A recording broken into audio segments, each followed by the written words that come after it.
Esta imagen tradicional del electrocardiograma, por supuesto que ustedes la saben ya de memoria. Entonces la P era el QRS, el STT. Bien. ¿Cuánto mide cada cuadradito en tiempo? Muy bien. ¿Y en altura? ¿En altura cuánto? ¿1 milímetro? Sí. ¿Porcentaje? 1000, 1 kilo, 0,1. Bueno. Muy bien. Esto sirve para medir dos intervalos que siempre se mencionan en la cardiología de todos los días, que es el PR y que es el QT, que en arritmias le deben haber hecho algún comentario al respecto, ¿no es cierto? El PR tenemos que saber cuál es el PR normal, porque si se hace largo, cosa que pasa con el andar de la vida, la persona vieja tiene el PR en general en promedio más prolongado que la persona joven. ¿Cuánto es el límite de lo normal? ¿Cuánto? 0,20. O sea que si tiene más de 0,20, ustedes dicen que ese PR está prolongado, lo que equivale a tener, ¿qué cosa? Un bloqueo ¿de qué grado? Primer grado. Hasta ahí no pasa nada. Y después tienen otro intervalo, que es el QT, que tiene habitualmente 0,40 segundos, pero que se mide en forma corregida relacionado con la frecuencia cardíaca, y que sea largo o sea corto, habrán visto que se lo vincula con algún tipo de arritmias que a veces son malignas. Y todo el tema del QT largo y del QT corto es un tema de los últimos años que se ha estudiado profundamente en relación con los canales iónicos y lo que se llama las canulopatías, que a veces condicionan muertes súbitas inesperadas en personas que tienen aparente normalidad.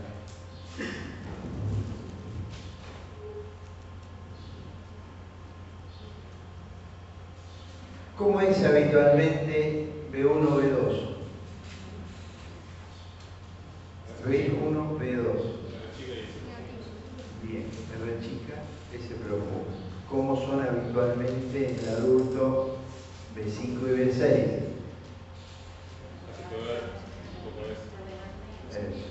Una Q pequeña y una R, y a veces con S, a veces sin S. Eso depende de varias cosas que le interesen. ABR es siempre positivo. ¿Por qué? ABR. Habitualmente negativo, ¿cierto? Porque todos los vectores se escapan de ahí y ABR está viendo la colita.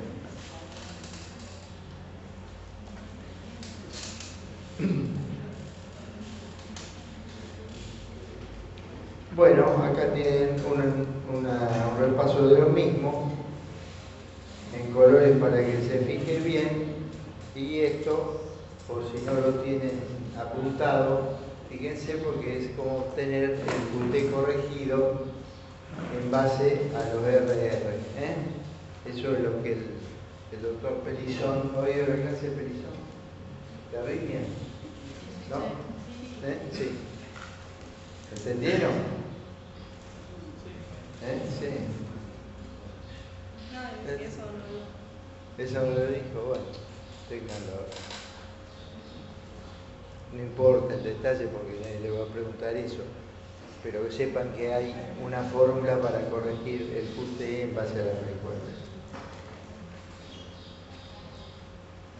Entonces uno habla habitualmente de ritmo sinusal cuando tiene la P sucedida por el QRS.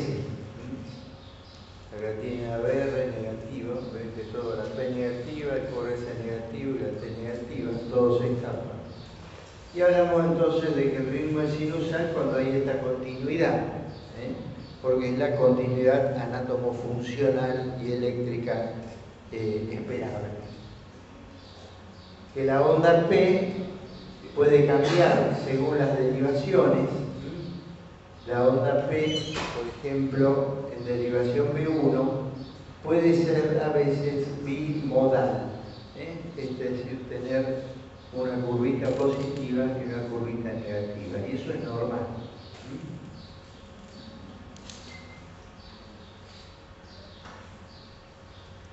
¿Cómo sacaban la frecuencia?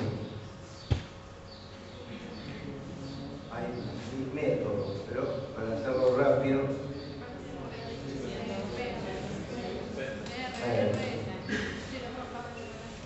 ¿Cómo? De R a R, la cantidad de cuadrados grandes y más los chiquitos. Bueno, 0,2, 0,2, 0,2. Bueno, hay muchas maneras, todas sirven mientras se den cuenta de lo que es lento y lo que es rápido.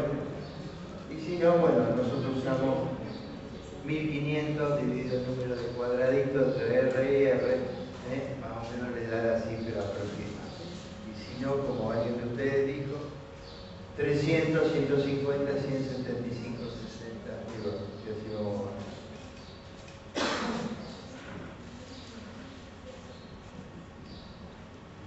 Y el bendito eje eléctrico. Acá tienen dos derivaciones, dijimos que tomábamos dos derivaciones opuestas, en este caso D1 y ABF. ¿Y qué tenemos en cuenta del QRS? La pinta, la morfología, el alto, ¿no es cierto? El voltaje. Entonces, si a mí me muestran esto, yo ya sé que como el voltaje es mayor en ABF que en D1, el eje va a estar más cerca de ABF que de D1. Viendo eso, simplemente me puedo dar cuenta. Entonces, ¿se acuerdan que podíamos trasladarlo a este gráfico geométrico y ponerle una magnitud en la cual en el dibujo lo establecen más o menos hasta acá de 1 y a veces parece un poco más exagerado hasta acá? ¿Por qué? Porque ABF tiene mayor envergadura, mayor voltaje que D1. Entonces, por eso, si hacemos la suma algebraica de eso, vamos a tenerlo un eje horizontal o vertical. Vertical. ¿Y una persona bajita y muy gordita podrá tener este eje? No, difícil. Salvo que tenga algo, un bloqueo de rama derecha, un crecimiento vestibular derecho, que empuja la fuerza para el otro lado y la contra.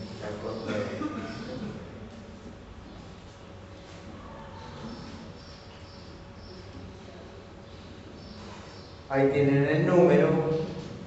Acuérdense que este es el cuadrante en el cual se encuentra la mayoría de los ejes habitualmente normales, catalogados como normales. Que eso depende a su vez, le dijimos, de algo que se llama posición anatomoeléctrica, que como en geometría, esto es 0, esto es más 90, allá es menos 90 y ahí es más menos 180. Según el plano esté así, o dado vuelta. Eso es geometría primer grado. Entonces, esto es el ABC básico que ustedes tienen que conocer para entender de qué se trata el electrocardiograma. Acá no nos cansamos de recordar el famoso segmento ST, porque su individualización es la que nos da el veredicto en qué enfermedad. En el infarto. En muchas otras, por supuesto. Pero en el infarto, que es una situación no infrecuente y en la cual tienen que pensar y actuar más rápidamente todavía, el saber cuál es el ST y su morfología los va a ayudar a interpretar el cuadro y la conducta inmediata a seguir, que es en lo que le va la vida del enfermo. Entonces, el ST puede tener diferentes morfologías, cambia del recién nacido al niño, al adulto, al viejo. Y habitualmente el ST de una persona joven normal tiene esta configuración media redondeada, cóncava o convexa, de acuerdo a cómo se lo mire, pero nunca se va para arriba y nunca se va para abajo significativamente. Acá hay otro accidente que no deben olvidar, que es este puntito que marco con el láser verde, que se llama punto J, ¿no es cierto? Entonces decimos que el punto J suele estar desplazado hacia arriba o desplazado hacia abajo. Y esto, en relación con determinado cuadro clínico, nos orienta para una patología emergente en la cual necesitamos el auxilio del electro. La onda T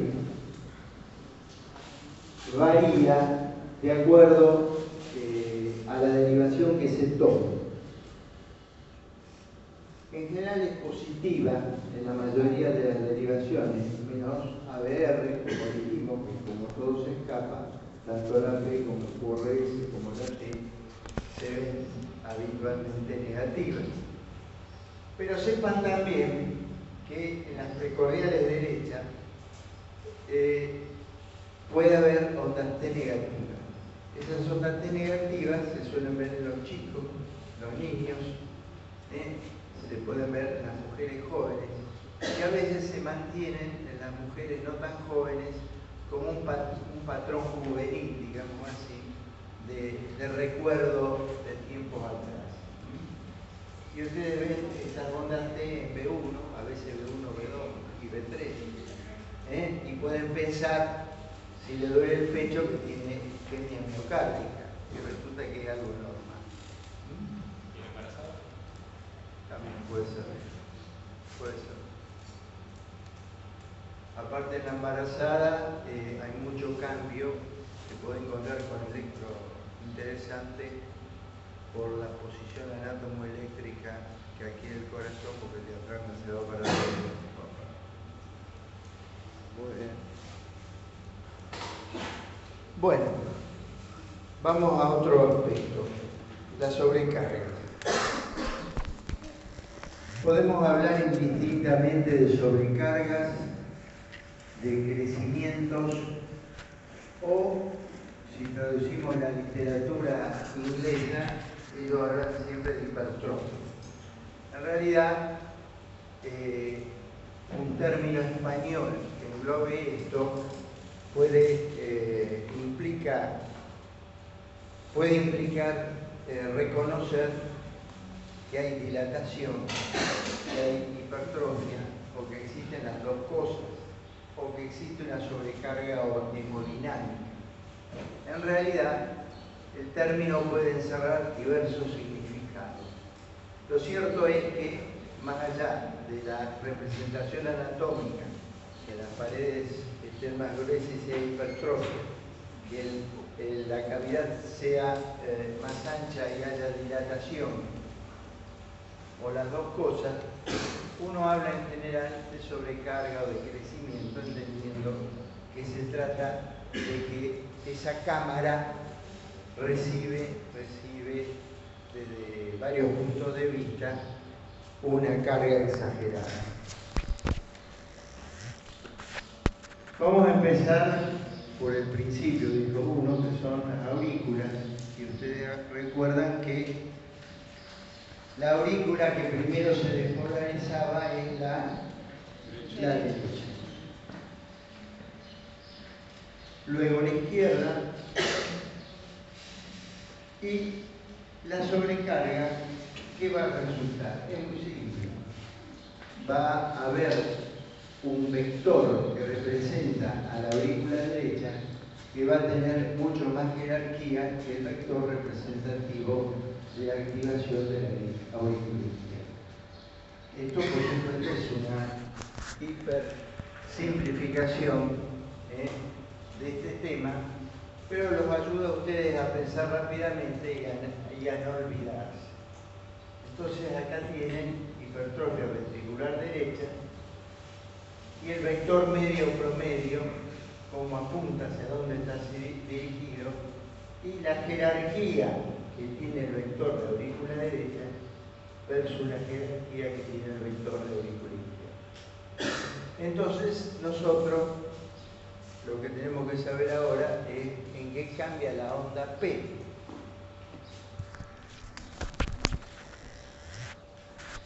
La onda P la podemos disecar en dos partes. Una primera parte que corresponde a la aurícula derecha, que era lo primero, una segunda parte que corresponde a la activación de la aurícula izquierda, y una parte de sombra superpuesta donde por supuesto coinciden la activación. Entonces el concepto es que recuerden que la primera parte de la aurícula de la onda P se va a deber a la activación de la aurícula derecha y la parte final a la activación de la aurícula izquierda con todas las variaciones y matices posibles. Entonces, en general, cuando crece la aurícula derecha, esta se pone un poquito más ancha, pero sobre todo se pone alta. Por eso, la figura de representación de la aurícula derecha es una onda P, alta y puntuda, o al menos espigada, en las derivaciones que ven mejor la aurícula derecha, que sepan que son en el plano frontal de 2, D3 y ABF. Entonces, si la pregunta es ¿cómo es la representación electrocardiográfica del crecimiento auricular derecho? La respuesta se trata de una onda P acuminada, puntuda, a veces con el voltaje aumentado hasta el punto que parece una espina, y que se ve en las derivaciones sobre todo que, si ustedes se acuerdan, para atrás como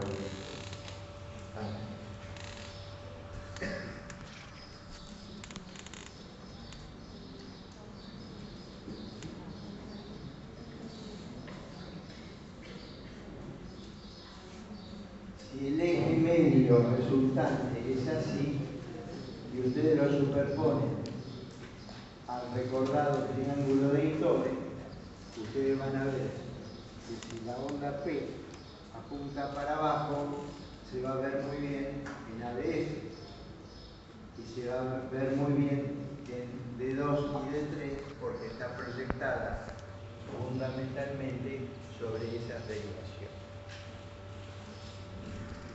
Obviamente esto tiene muchos matices y variaciones. Entonces, repasando, aumenta el voltaje y este voltaje tiende a ser puntudo, espigado. A veces no aumenta tanto el voltaje, pero ustedes ven, por ejemplo, en los pacientes que tienen enfermedad pulmonar obstructiva crónica, bronquitis crónica, asma, hipertensión pulmonar, ondas P altas y acuminadas, o al menos acuminadas, en las derivaciones que mejor las enfrentan. ¿Y qué pasa con la aurícula izquierda? ¿Habrá alguna diferencia? Desde ya sabemos que la parte final corresponde a la activación de la aurícula izquierda. Entonces, el vector de la aurícula izquierda va a estar representado con una mayor jerarquía. Como el vector de la aurícula izquierda se va para allá, obviamente para la izquierda, hace que la onda P se ensanche y dure a veces un poco más de lo que debiese. Esto hace que el crecimiento, sobrecarga o lo que quieran de la aurícula izquierda da lugar a una onda P ancha, y a veces se puede distinguir un doble lomo, que puede ser un lomo parejo o un segundo lomo más alto que el primero. Esto es muy variable, pueden verlo de acuerdo a la derivación de distintas maneras, pero lo importante es que se acuerden que la P derecha se espiga para arriba como una espinita, mientras que la P izquierda se ensancha y puede ser un doble lomo. Es muy simple y se relaciona con la posición de cada vector. Obviamente, si tenemos sobrecarga biauricular, van a tener una combinación de estas dos morfologías, predominando una u otra de acuerdo a la jerarquía de la sobrecarga. ¿Se entiende? Pregunten. ¿Lo que no entienden? Pregunten. Bueno.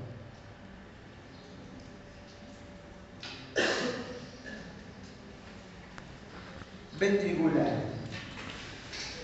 Esto se puede ir razonando, porque si ustedes dicen tengo sobrecarga ventricular, entonces yo ya me acuerdo cuál es el ventrículo que más pesa en el fuego eléctrico y ya me acuerdo que era el ventrículo izquierdo.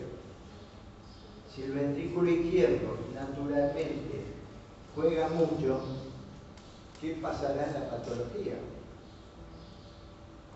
Si normalmente el vector de las paredes libres del ventrículo izquierdo se me iba para allá, si yo tengo ahora una pared del ventrículo izquierdo así, en vez de así, ¿qué pedazo de vector de paredes libres voy a tener? En consecuencia, va a haber más aproximación de vectores que apuntan a la pared libre, con lo cual el vector de paredes libres, que es el primero o segundo vector, el segundo vector apunta fuertemente hacia la izquierda. Y si apunta fuertemente hacia la izquierda, vamos a tener la flechita engordada y de mayor magnitud que cuando era normal. O sea que lo más común para encontrar como expresión, vamos a hacerlo cualitativa por ahora, el crecimiento, sobrecarga o hipertrofia ventricular izquierda, va a ser la presencia de unas ondas R altas de buen voltaje en las derivaciones que vienen del ventrículo izquierdo, ergo B5, B6, posiblemente D1 y AB. Crecimiento ventricular izquierdo. Hasta ahí es una exageración de lo normal.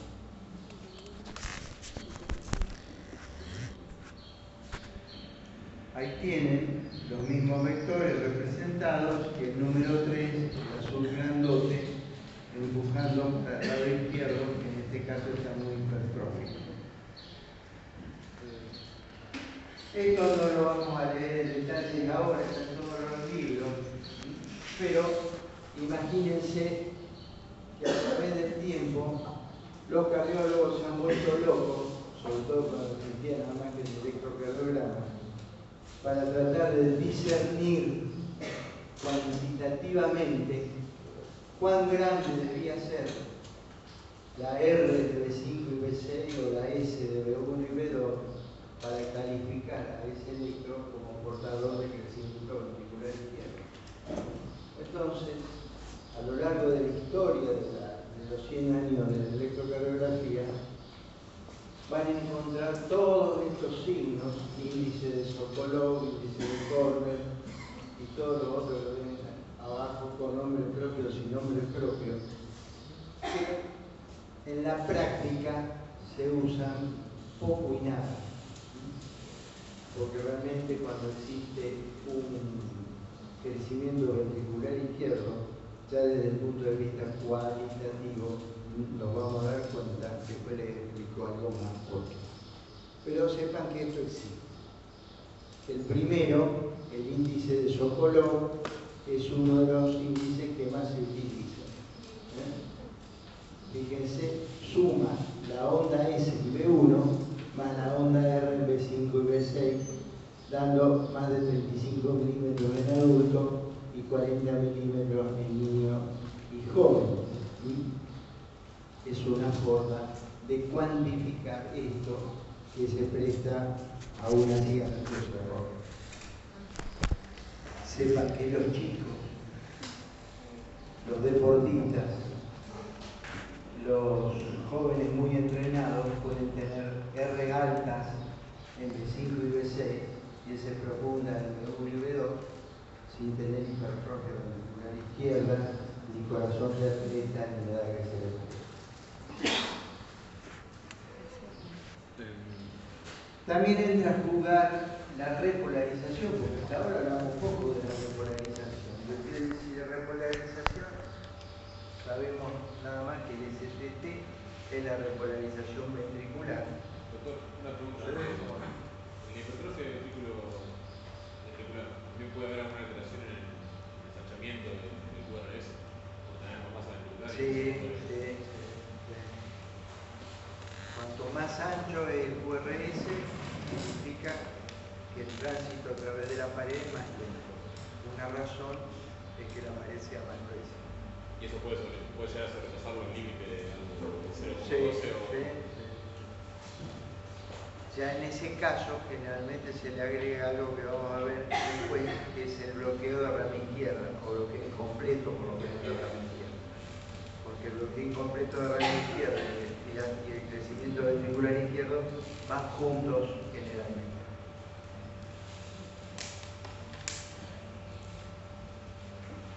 Fíjense, acuérdense que B5 y B6, la onda T, habitualmente es positiva, es asimétrica y positiva.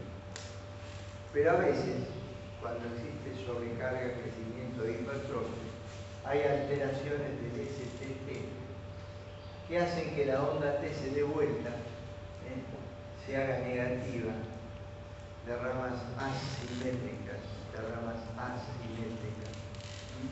Y esos son trastornos secundarios de la repolarización. ¿Secundarios a qué? Secundarios a los trastornos de la activación. Al jorobarse la activación, la recuperación también es anormal. Por eso el dibujo se modifica. ¿Se entiende? Y a veces, para complicar más las cosas, ustedes no tienen una onda R alta así. Tienen una onda R de voltaje normal. Pero tienen un STT que se achata, que se aplana o que se desnivela. Y eso significa, posiblemente también, hay otras causas, crecimiento ventricular izquierdo.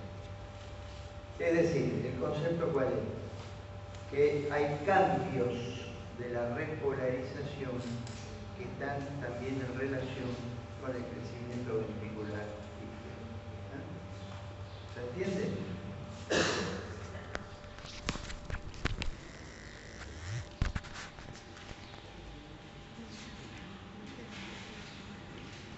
Regarde l'idée française.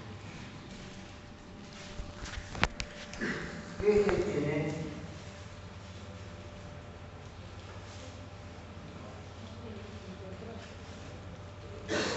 Dígame un signo y un número. ¿De uno cómo es?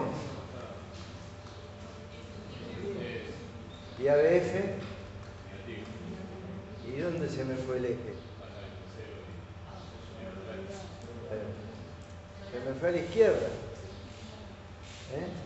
¿Entienden?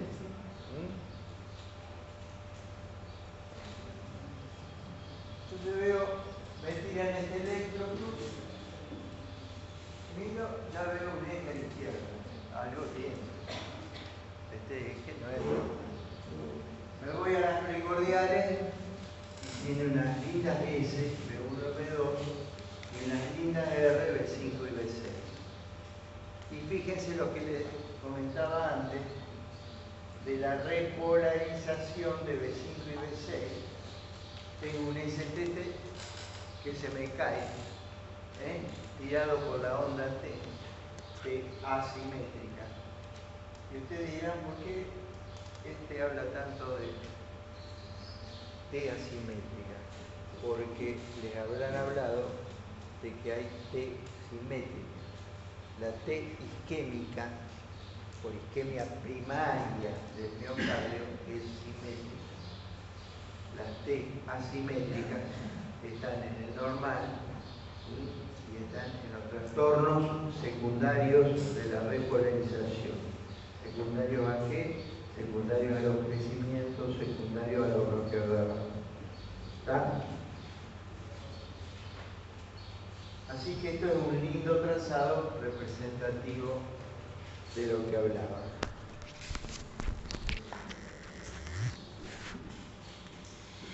Y acá que me dicen, ¿qué eje tiene?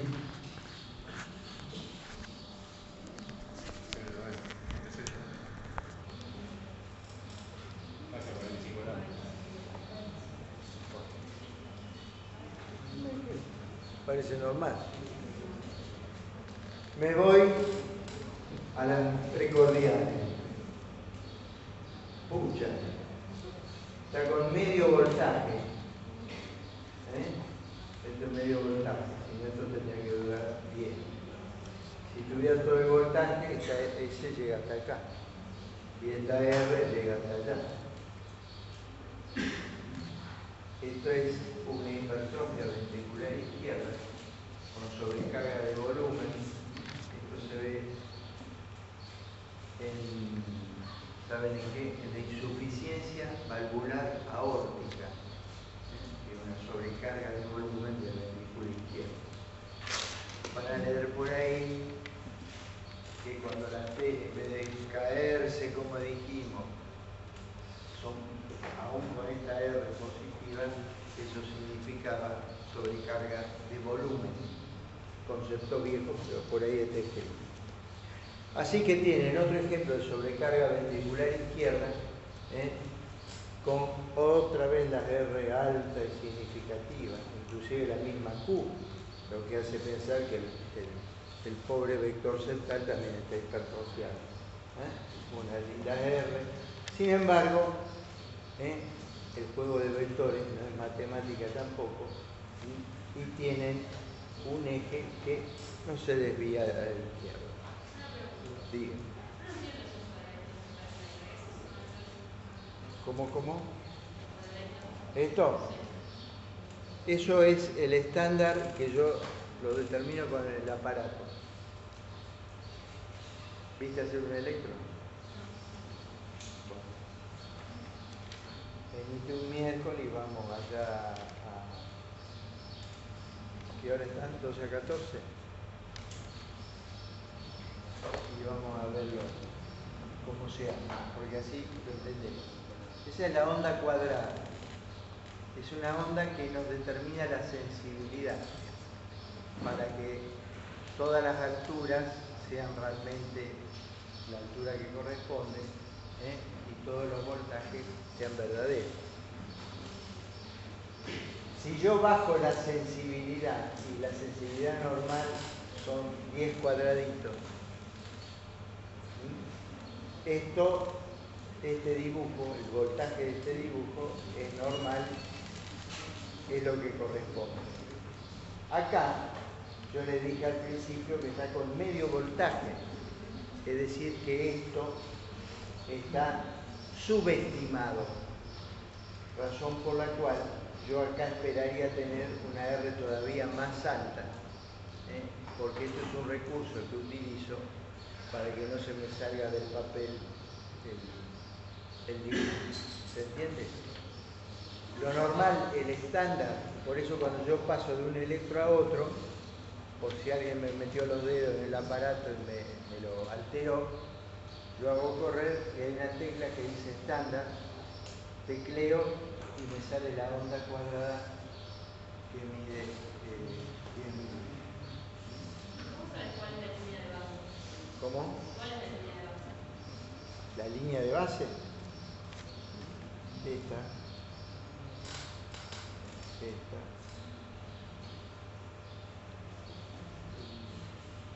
acá está un poco levantada, tiene medio milímetro, 1 milímetro. El concepto es que la línea de base es la línea que vos seguís, para eso tenés que hacer una tira larga. Porque si el paciente se mueve o respira o demás, te puede dar una línea de base alterada. ¿Se entiende? Dime.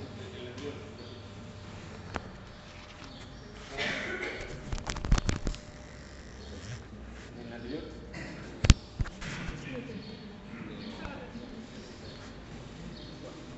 El ventrículo derecho está yendo para el otro lado. Esa morfología en P3 es por algo así o un error del. No, P3 y P4 son las derivaciones intermedias, donde hay cruce de vectores, entonces de acuerdo al juego de vectores vos podés tener más positivo, más negativo, o positivo o negativo con esta. ¿Y eso que parecería ser como unos pequeños supra son poligemia o son.? No, es por la sobrecarga. Son parte de los trastornos de la repolarización secundarios, en este caso a la sobrecarga. Se modifica la T y el ST, o STT.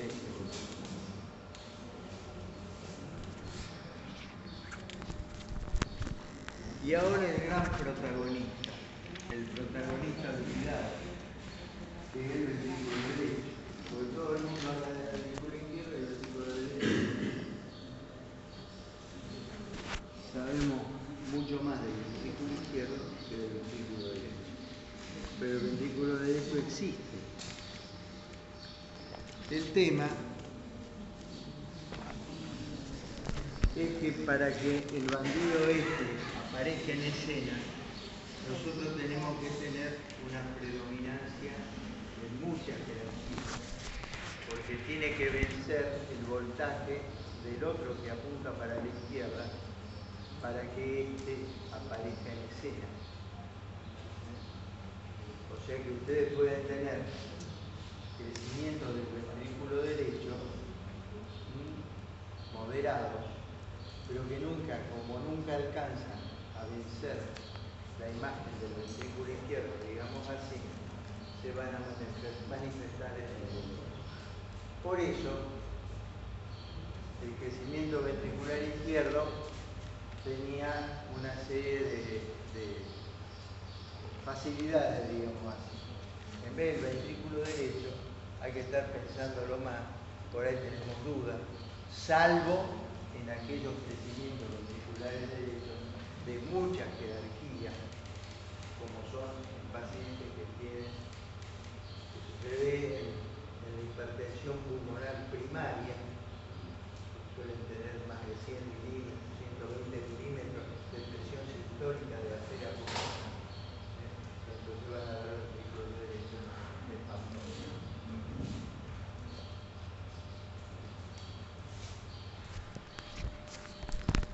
Entonces fíjense que yo tengo que acumular muchos vectores que tiren para este lado para que venzan la fuerza eléctrica de los vectores que apuntan naturalmente para el lado izquierdo.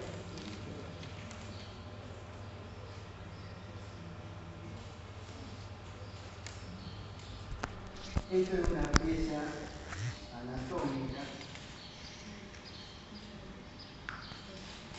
en la cual disecamos en una época que con el profesor Mariani estudiábamos ventrículo derecho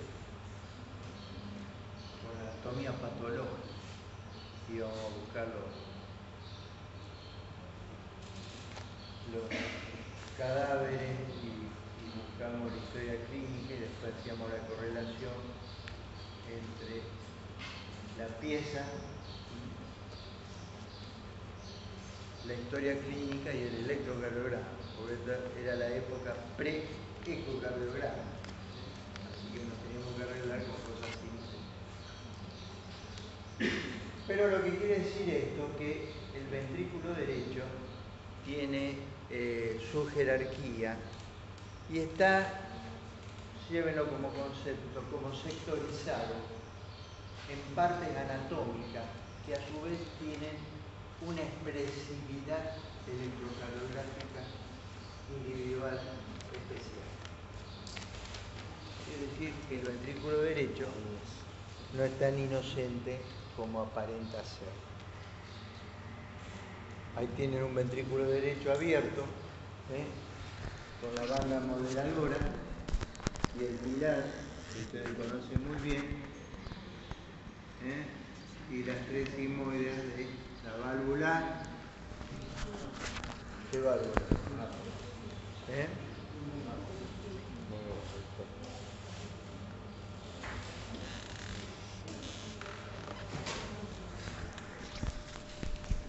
Eje. A ver.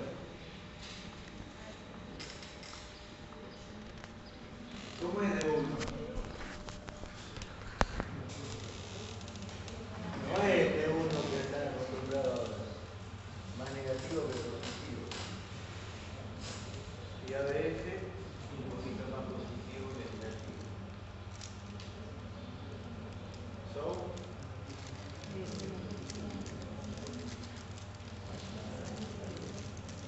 Esto ya le está diciendo que lo proyecto sobre la parte negativa del D1.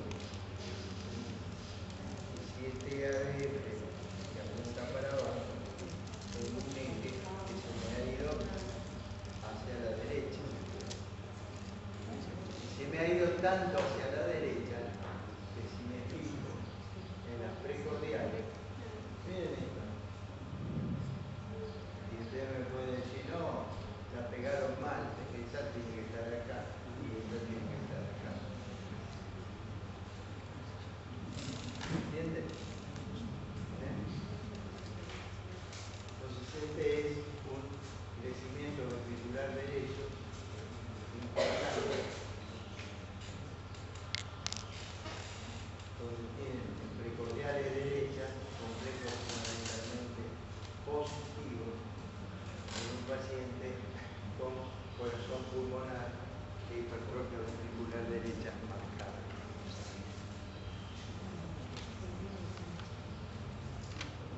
¿Qué eje tiene?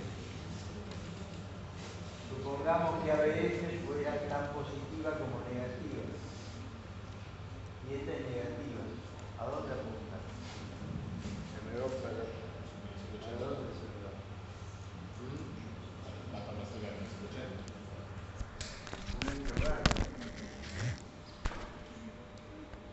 Este es otro crecimiento ventricular derecho, donde fíjense V1, su chiquita R, positivo, positivo, positivo, positivo.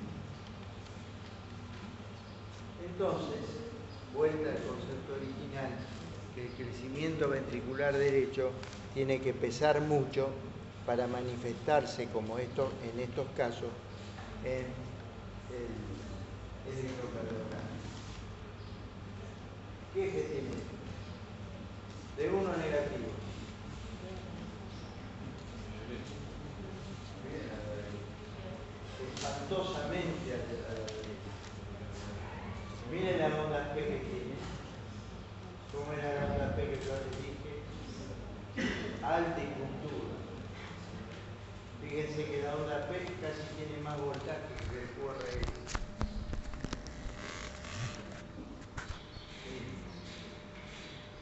La onda P. Esta es la onda P con un componente positivo y negativo. Y este es el QRS, donde tiene QR. Esto es dilatación de la zona trabecular del ventrículo derecho. Gran crecimiento auricular derecho. El profesor Mariani, para que no se olvidaran de las ondas P, les preguntaba, nos preguntaba, ¿usted, doctor, se sentaría en esa onda P?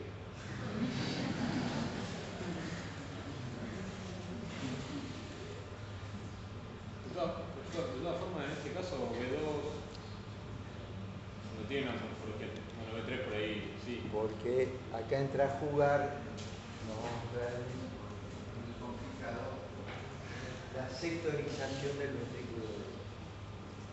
Entonces el ventrículo derecho tiene un todo que es el ventrículo derecho, pero tiene zona trabecular. Ustedes saben que, si se acuerdan de anatomía, la parte anterior a la derecha del ventrículo derecho es todo trabéculo. Definido y trabeculado. Ahí es donde van enganchados los marcapasos. Cuando ponemos un marcapaso, tiene como un ancla que se fija en la zona trabecular del ventrículo derecho. Después tenemos la masa septal derecha baja, tenemos la pared libre del ventrículo derecho y tenemos la zona basal infundibular. Cada una de esas zonas, no vamos a entrar en eso porque es la parte de especialistas, tiene su representación. Por eso vos vas a encontrar, como bien observaste, variaciones que no son iguales. Así como las T de aquel ventrículo izquierdo era distinta a la del otro, acá también tenemos esa variación. Pero el E grande está a la derecha, las ondas P. Y esta imagen del ventrículo derecho de P1 nos dan la pauta de un crecimiento ventricular derecho importante. Miren, parecido también, miren las piernas. De 2, de 3 y a ver. Esto, respondiendo, agregando a tu pregunta, complejo de bajo voltaje que después se suceden con un complejo de gran voltaje.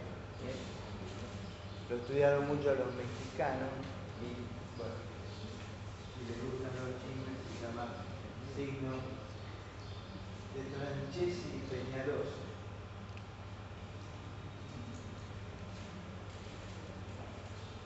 Fíjense ABR. Dijimos que ABR habitualmente era negativo. Pero acá ABR es más positiva que negativa. ¿Por qué? ¿Dónde está ABR? Porque hay muchos vectores que están mirando directamente a ABR. ABR que debería entrarte a todo, ahora en esto no. Lo está viendo aproximado. ¿Se entiende? ¿Por qué entonces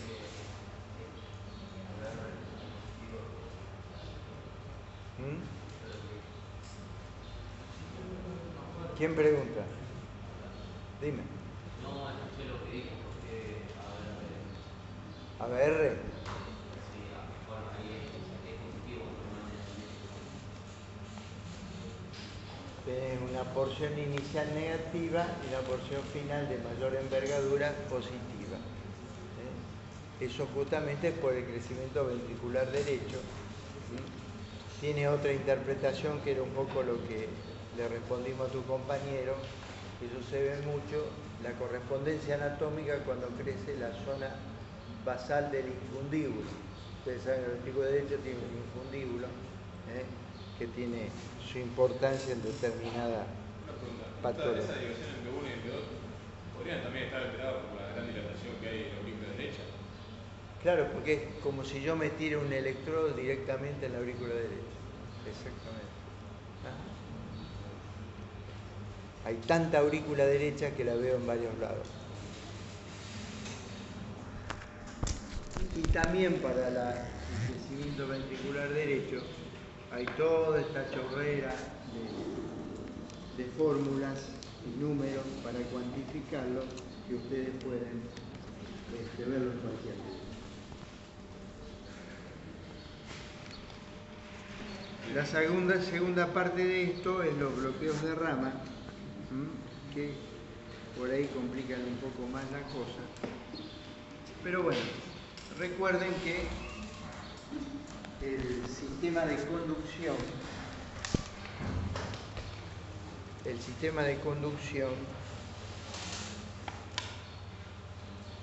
es trifascicular.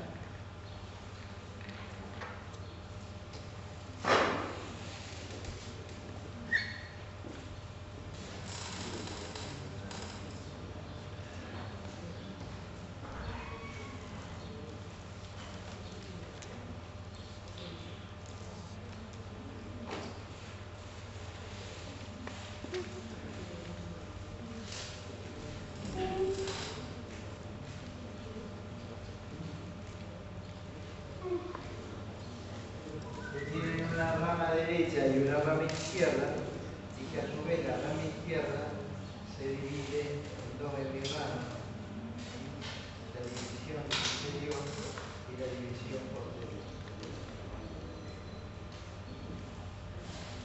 Rama derecha, rama izquierda,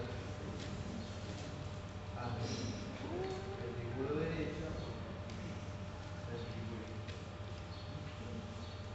Entonces es lógico que la enfermedad de cada una de esas ramas va a conformar una alteración del electrocardiograma que vamos a pasar a comentar. Vamos a empezar por el final. Bloqueo completo de rama izquierda. La imagen que ustedes tienen que recordar es esta. En esa imagen, ustedes tienen lo siguiente. Primero no tienen Q. ¿Por qué no tendrán Q?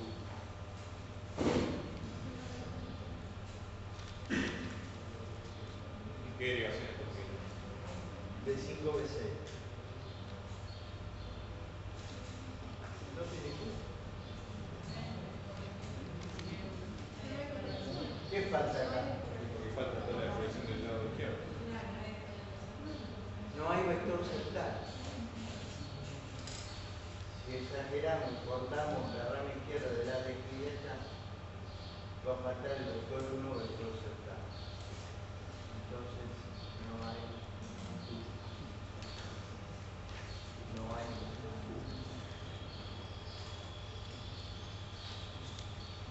El bloqueo de rama izquierda siempre tiene ausencia de Q.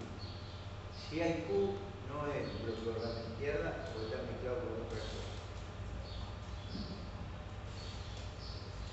Después que ven, ¿cómo es complejo? ¿Ancho o angosto? Ancho. Es la R normal que solimos ver en otros dibujos. No. Esta a lo mejor mide 4, 5, 6 cuadraditos. ¿Qué tiene acá? Es limpia su superficie, su alimento.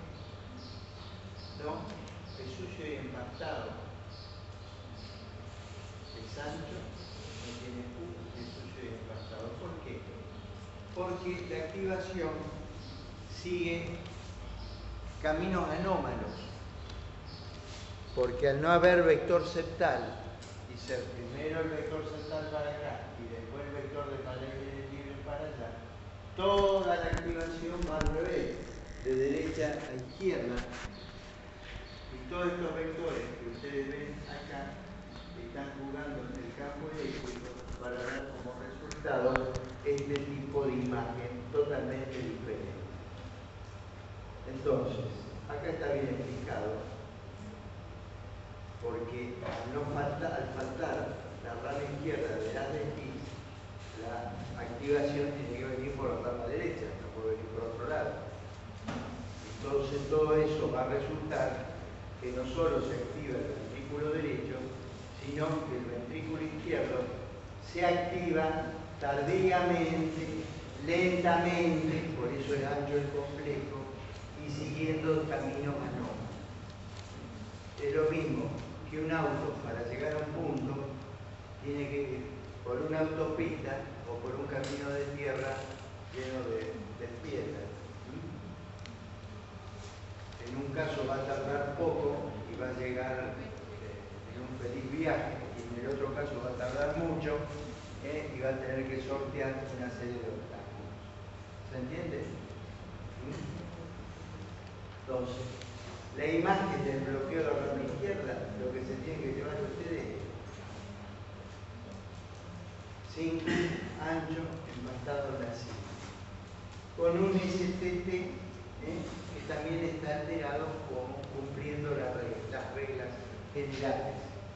Se altera la recuperación, son alteraciones de la repolarización secundarias a las alteraciones de la activación.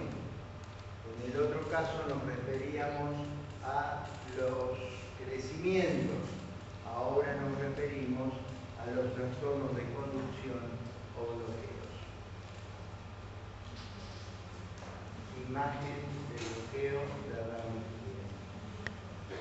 En la clínica es un tema interesante porque la mayoría de las veces el bloqueo de rama izquierda acompaña una patología subyacente importante, cardiopatía isquémica, miocardiopatía hipertrófica, miocardiopatía idiopática, etc. Al revés del bloqueo de rama derecha, que muchas veces lo vemos aislado y el resto del corazón está sumamente normal.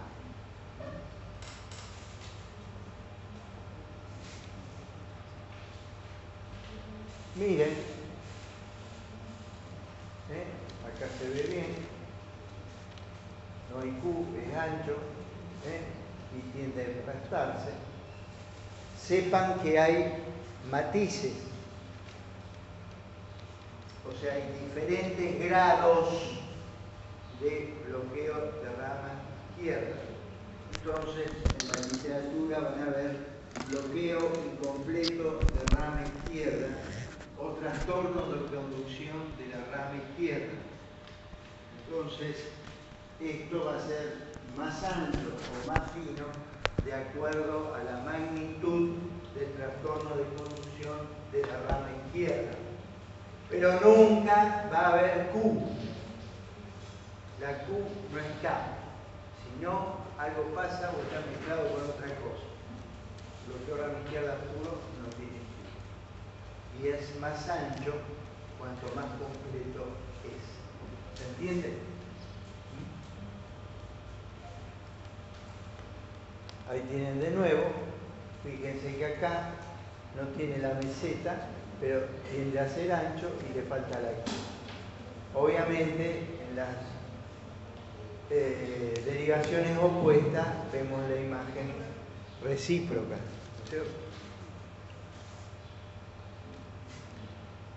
Pero el bloqueo de rama izquierda, para hacer el diagnóstico, lo van a ir a buscar en el lado izquierdo, en B5 y B6. Si no está en B5 y B6, no está en la otra. Está en las otras porque está en B5 y B6. Es la imagen en espejo, especular, recíproca, lo que ustedes quieran. Lo mismo el bloqueo de rama derecha. Si lo van a buscar en B1. Si no está en B1, no está en el resto. Toda la configuración del resto de las derivaciones es la imagen recíproca de lo que está pasando en la derivación B1 en este caso.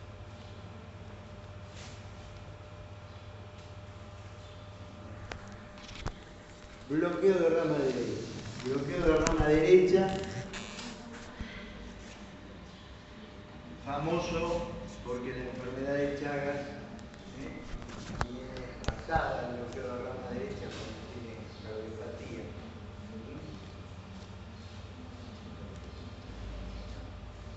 Lo que no quiere decir que sea patognomónico ni exclusivo de la enfermedad de Chagas. Como les decía antes, más, hay mucha gente que no tiene nada y tiene esta imagen de bloqueo de rama derecha.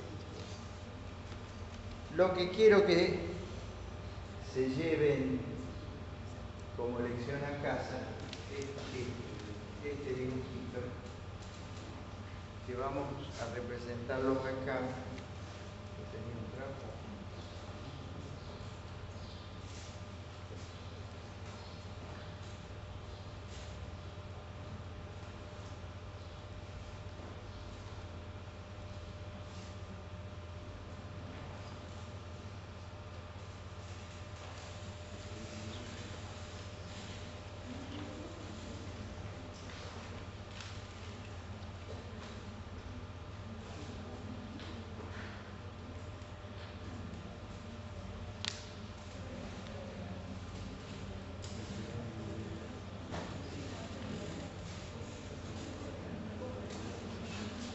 Ahí tienen en la figura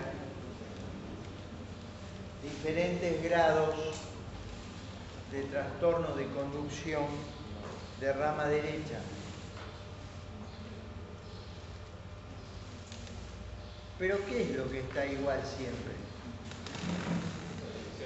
Salvando los defectos del dibujo. ¿Cuál, doctor? La parte inicial. La parte inicial de esto se mantiene, ¿por qué? Porque el vector 1 está salvaguardado y existe. Después se empiezan a activar las paredes libres, el ala izquierda, el ala derecha. Y el resto del ventrículo derecho y las partes basales del mismo, como tardan más en activarse, dan lugar a vectores liberados que apuntan para el lado del ventrículo derecho, sus zonas basales sobre todo, y da lugar a una R'. A una R'.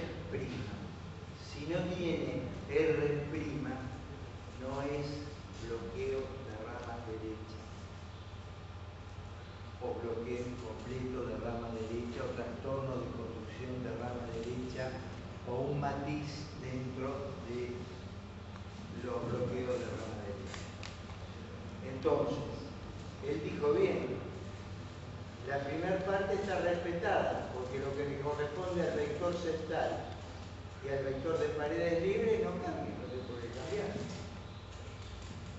Como tengo enferma la rama derecha, son los vectores finales que se le van para acá, para la derecha, y pueden tener muchos matices en su configuración. Una R' limpita, alta pero limpita, una R' más baja pero limpita, o una R', como la del dibujo, que es ancha, mellada, etcétera, etcétera, porque el trastorno de conducción es muy acentuado. Es decir, que lo que vimos para el bloqueo de rama izquierda también pasa en el bloqueo de rama derecha. ¿Dónde encontramos bloqueo de rama derecha? Dijimos que, bueno, cuando vemos una persona joven o relativamente joven, sin patología conocida, y tiene bloqueo de rama derecha, lo primero que le vamos a preguntar, señor, ¿dónde nació? Nací en Las Breñas, Chaco. Ah, qué bien, ¿conoce la lechuga? Eso es un comentario o un diálogo no infrecuente en nuestro grupo. Entonces, si le quiero, el bloqueo de rama derecha no es patognomónico, puede estar solo y no tener nunca nada, o puede ser expresión de otro tipo de patología subyacente.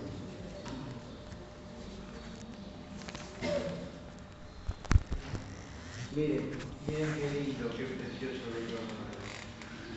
de R sobre prima. Una M con el segundo brazo más alto que el primero.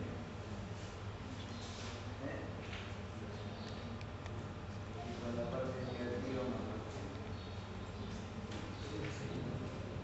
O una W exagerada. Así no se olvide. El bloqueograma izquierda parece una torre. Y el bloqueograma derecho una isla de W. Acá se injerta otro factor, conveniente nada más que una R alta, un B6, compatible con crecimiento ventricular izquierdo. Miren qué lindo. Bloqueo de rama derecha, RSR', QRS, la imagen recíproca de lo que están viendo ahí. Para quien preguntaba. ¿Qué eje tiene este caballero? De 1 negativo a B positivo. Entonces ya saben, el crecimiento ventricular izquierdo, el bloqueograma izquierda, generalmente tiene eje paralelo. El crecimiento ventricular derecho, el bloqueograma derecha, se desplaza el eje a la derecha.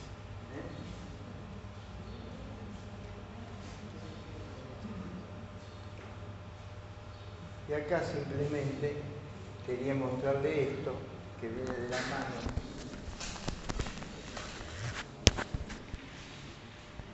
Del bloqueograma derecha. Estos cuatro son absolutamente normales. Son chicos de 20 años, 22 años, que participan en deportes olímpicos.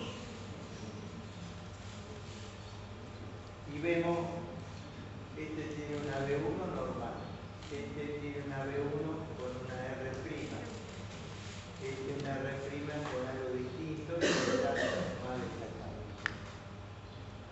Son todos normales. Pero tienen que tener cuidado, porque muchas veces este mismo dibujo lo van a ver en una cardiopatía congénita no infrecuente. ¿Saben cuál es? La comunicación interauricular tipo ostium secundum, que transcurre asintomática, a veces hasta la juventud o más adelante también, o el viejo, en el cual se hace el diagnóstico sería, y tienen esta imagen en B1. Y sí, usted me dirá, pero tiene un soplo con un segundo ruido fijo que no se mueve por favor, que lo escucha a vos. Porque hay que tener una oreja muy lista para escuchar a veces el soplo. Es muy tenue, no sé. Entonces fíjense, estamos hablando del bloqueograma derecha, y hablamos de la versatilidad del bloqueograma derecha. Y hablamos de que el bloqueograma derecha puede estar en enfermedad de Chagas, puede estar en un normal absoluto como esto, o puede estar en una cardiopatía congénita que pasó desapercibida. Bueno, esto lo vamos a cortar acá y la próxima clase vamos a hablar de